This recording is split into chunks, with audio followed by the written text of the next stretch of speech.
Intelligence bureau, అలాగే NIA, national investigation agency, మొత్తం 3 teams హైదరాబాద్కి మరి కాసేపట్లో చేరుకోబోతున్నాయి. టెర్రర్ లింక్స్ ఎస్టాబ్లిష్ అవుతున్నాయి. Dabeerpura, Kishan Bagh, BN Reddy Nagar colony, Santosh Nagar colony, ఇవి ప్రధానంగా ఓల్డ్ మలక్పేట్ ఏరియాస్లో ఈ ఉగ్ర దాడికి పాల్పడిన వారిలో ఒక భారత జాతీయుడు, మిగిలిన వారందరూ కూడా పాకిస్తాన్ జాతీయులే. భారత జాతీయుడికి ఇక్కడ లింక్స్ ఎస్టాబ్లిష్ అవుతున్నాయి. టెలిఫోన్ కాల్స్ ఎక్కువ దబీర్పురా, ఆ తర్వాత సెకండ్ ప్రయారిటీలో కిషన్ బాగ్కి ఎస్టాబ్లిష్ అవుతున్నట్టు కీలక వర్గాల నుంచి సమాచారం, విశ్వసనీయ వర్గాల నుంచి కీలక సమాచారం. మరోవైపు ఏంటంటే సమాజం పట్ల ఈ రకమైన దాడి జరగటం, ఎవరో ఒక 10 మంది మిస్క్రియాంట్స్ చేసిన దానికి ఎంటైర్ ఈ రంగు అద్దటం అనే దాని మీద ముస్లిం సమాజం కూడా బాధని, ఆవేదనని వ్యక్తం చేస్తుంది.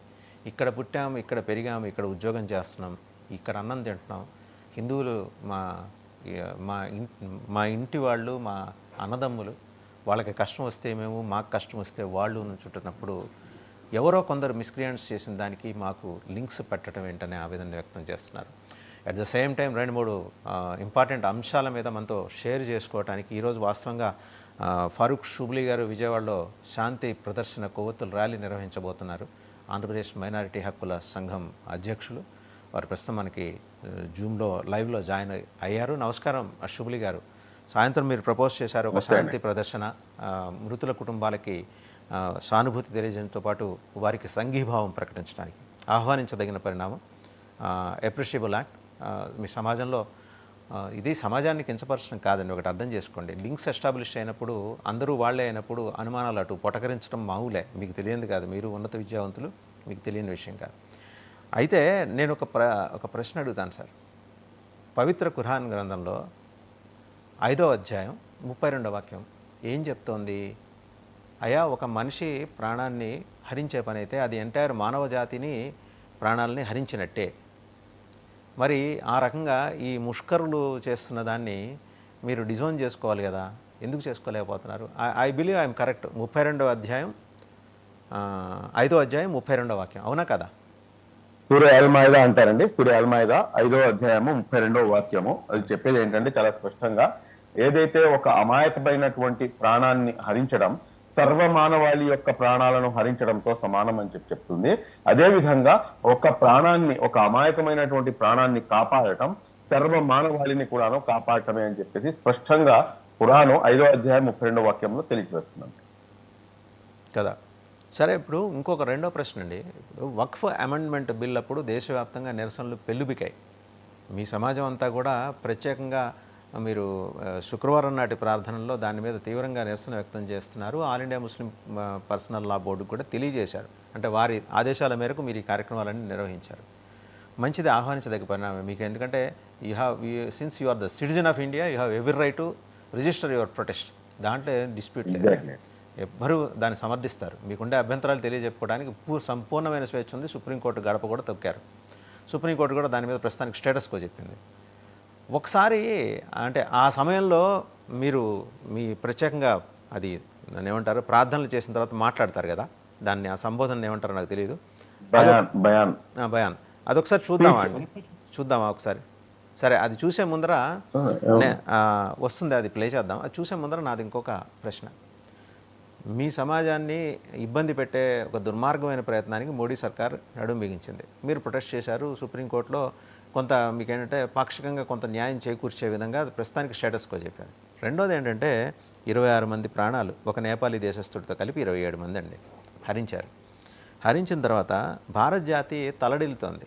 సొంత బిడ్డల్ని కోల్పోయిన తల్లిదండ్రులు, భర్తల్ని కోల్పోయిన భార్యలు, నవవధువు కొత్తగా పెళ్ళి అక్కడికి వెళ్ళిన దంపతుల్లో కళ్ళెదుట భర్తను చంపినప్పుడు ఆమె పడ్డ వేదన, వీళ్ళందరికీ సంఘీభావంగా మీరు ప్రేయర్స్ ఆఫర్ చేసే సంప్రదాయం ఏదైనా ఉందా అండి? ఇంతవరకు నాకు తెలిసి నోటీసబుల్గా జరగలేదు, జరుగుండొచ్చేమో నాకు తెలియదు.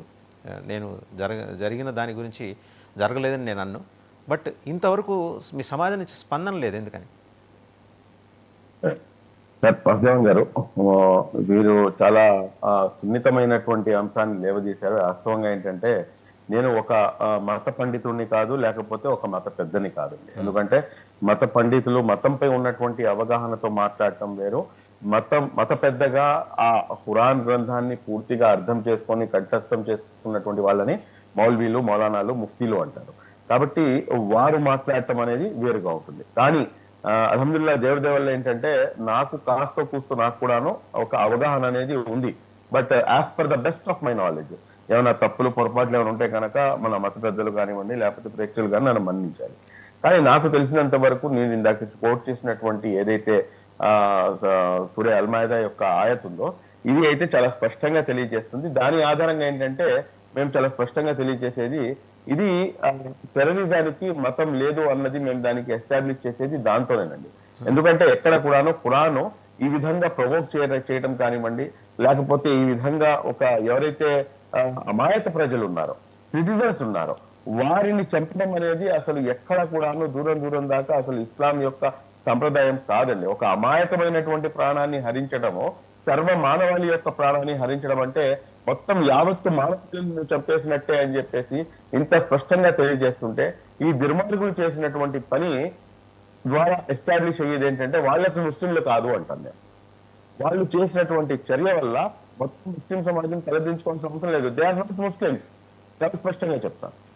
ఇప్పుడు మీరు ఇంకో ప్రశ్న ఏమడిగారంటే ఇటువంటి సందర్భాలు వచ్చినప్పుడు ప్రత్యేక ప్రార్థనలు కానివ్వండి, లేకపోతే మీ ఫ్రైడే ప్రేయర్స్ లో మీరు ఎందుకని చెప్పేసి ఆఫర్ చేయరు అని చెప్పేసి. లేదు సార్, ఇది ఖచ్చితంగా ప్రతి ఫ్రైడే ప్రేయర్ లో కూడాను దువా అనేది ఉంటుంది. అంటే ప్రార్థన, నమాజ్ మొత్తం అయిపోయిన తర్వాత ప్రార్థన అంటారు. ఆ ప్రార్థనలో ఏంటంటే ఏదైతే దేశంలో నేను నివసిస్తున్నానో ఆ దేశం సస్యశ్యామలంగా సుభిక్షంగా ఉండాలని చెప్పేసి ప్రతి ఇమాం గారు కూడాను దేశ ఔన్నత్యం కోసం, దేశం సర్వతోముఖాభివృద్ధి వైపుకి పయనించాలి అని చెప్పేసి ప్రతి ఇమాం గారు కూడాను దువా చేస్తారు. అది ఏంటంటే ఇక్కడ వచ్చినటువంటి ఇబ్బంది ఏంటంటే ఒక డిఫరెన్స్ అనేది ఉంది. అంటే మన ఉర్దూ భాషలో మాట్లాడటం వల్ల, లేకపోతే అరబీ భాషలో దాన్ని ఉచ్చరించడం వల్ల అదేంటంటే అర్థం కాక చాలా మంది ఏంటంటే కన్ఫ్యూజన్ లో ఉంటారు. కానీ వాస్తవానికి నేను మీ 99 టీవీ మాధ్యమం ద్వారా నేనైతే స్పష్టంగా నేను నా వీడియోని చూసేవారికి, అదేవిధంగా ముస్లిం సమాజంలో మత పెద్దలు ఎవరైతే ఉన్నారో, మన మౌల్వీలు, మౌలానాలు ఎవరైతే నమాజులు ఆచరిస్తారో వారికైతే నేను ఖచ్చితంగా నేను ఈ మీడియా మాధ్యమం ద్వారా నేను చెప్తాను. ఖచ్చితంగా రేపు మనం ఏదైతే శుక్రవారం ప్రార్థనలు ఉన్నాయో ఆ ప్రార్థనల్లో ఖచ్చితంగా మా యొక్క ఈ సోదరులు ఎవరైతే వారు అసూలు బాసారో, ఎవరైతే వాళ్ళు పర్యాటకులు వారి యొక్క ప్రాణాలని హరించడం జరిగిందో వారి యొక్క ఆత్మశాంతి కోసము, వారు ఈ దేశం సస్యశ్యామలంగా ఉండటం కోసము, హిందూ ముస్లింలన్న భేదాభిప్రాయము విడనాడి మనం అందరం కూడాను ఏకమత్యంగా ముందుకు కొనసాగాలి అని చెప్పేసి ఖచ్చితంగా ప్రార్థనలు చేపట్టాల్సినటువంటి అవసరం ఎంతైనా ఉంది. అండ్ ఐ హోప్ డెఫినెట్లీ ఈ పని జరిగింది, ఇంతకు ముందు అనేక సార్లు జరిగింది, ఇప్పుడు కూడాను జరుగుతుంది అని చెప్పేసి భావిస్తాను. సార్ చూడండి సార్, ఇస్లాం అనేది, ఇస్లాం అంటే మీకు దాని యొక్క నిర్వచనం ఏంటంటే సార్ శాంతి అండి. అంటే ఈ రోజు శాంతికి మారుమూలంగా ఉండేటటువంటి మతం ఈ రోజున మనం ఎటువంటి ఉగ్రవాద కార్యకలాపాలపై నేను సమాధానం చెప్పుకోవాల్సినటువంటి పరిస్థితి రావడం అనేది దౌర్భాగ్యము, అదైతే నేను చెప్పగలను. కానీ ఇస్లాం అంటే దాని యొక్క పర్యాయ పదం శాంతి. ఈ రోజున ఈ శాంతి యొక్క దీనికి మనకి చాలా పెద్ద ఇదేంటంటే కారుణ్యమూర్తి ముహమ్మద్ ప్రవక్త సల్లల్లాహు అలైహి వసల్లం గారు ఆయన చూపించినటువంటి ఏదైతే మార్గం ఉందో ఆ మార్గంలో చాలా స్పష్టంగా ఆయన ఎక్కడ కూడాను హింసని ప్రేరేపించలేదండి. ఆయన ఎక్కడ కూడాను ఇతరులకు ఇబ్బంది పెట్టడానికి ఎక్కడ కూడా ప్రస్తావించలేదు. మీకు ఒక చిన్న విషయం మాట చెప్తాను సార్, నేను మత ప్రచారం చేస్తున్నానని చెప్పేసి అనుకోమాకండి దయచేసి. అంటే ఏదైతే ప్రవక్త చెప్పినటువంటి ఉపమానం ఏదైతే ఉందో ఆ ఉపమానాన్ని మీ దృష్టిలోకి తీసుకొస్తున్నారు. అదేంటంటే నీ పొరుగువాడు, నీ పొరుగువాడు అంటే